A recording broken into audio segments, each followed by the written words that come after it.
Now that I feel better, we can talk about some books. Since it is sci-fi month, I started off with Dead Silence. So this book came up on my feed like a bunch of times whenever I was looking up science fiction books, and like the hand and everything just was like really like intriguing to me. I honestly had no idea what this was about. I just knew that the picture looked scary and it was about space. And it's a ghost ship. So when I was looking at sci-fi books, I was like, wait, is this like a ship in the water? But it wasn't. It was a ship in space. Now, this book was interesting to say the least. I thought it was going to be really scary. So when I went into it, I was like, oh my God, am I going to like not be able to sleep? How that wasn't the case. It was about a woman who had something going on, and she had a lot of inner demons that she was working through, and you don't find out much about any of it.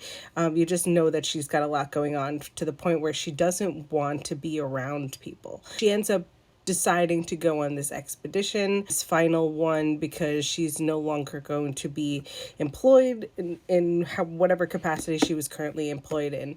And so she wanted to remain at this station for as long as possible because it was far away from everybody. Her and her crew ended up finding a ship. Now, to me, it was basically Space Titanic, because it was a ship for really, really rich people, and they got to go to space, and it had all the luxury items in it. It was lost.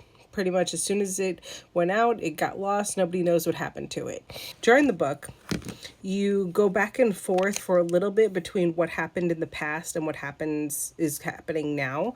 And you are taken through when the crew goes on to this abandoned ship.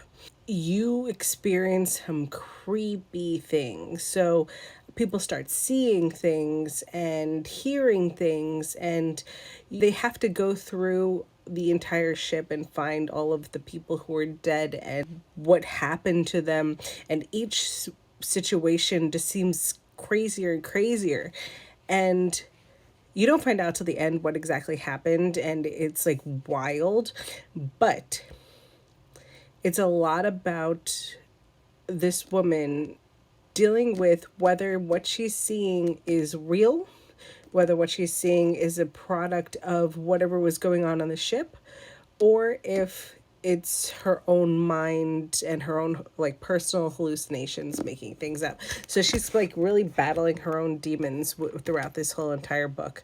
As I said, it wasn't as scary. There was some times that I was just like, ugh, and like it was like creepy. There was one scene in here that I can literally, I saw the Sixth Sense in my mind when I read it, and it was very creepy, but it wasn't super scary. Well, it's not anything that makes your like heart race too much, but it was good. I did enjoy it.